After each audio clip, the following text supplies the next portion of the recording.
FIR कर लीजिए साहब, हम एफआईआर के लिए है, आपका जो इंक्वायरी है वो हो जाएगा, पहले एफआईआर कर दीजिए, उसके बाद आप इंक्वायरी कीजिए ना।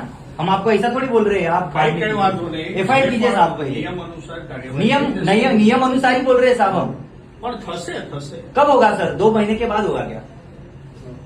कल भी आपको दिया, कल का दिन आपका था, आज का दिन हमारा है साहब, क्योंकि आप हमारे रक्षक हो और इसके लिए आपके सामने हम न्याय मांगने आए हैं। आदिवासी रास्ते पे चलने वाला नहीं है, आदिवासी देश का मालक है साहब, और आदिवासी को नंगा करके मारेंगे मतलब आदिवासी के रास्ते पे क्या साहब?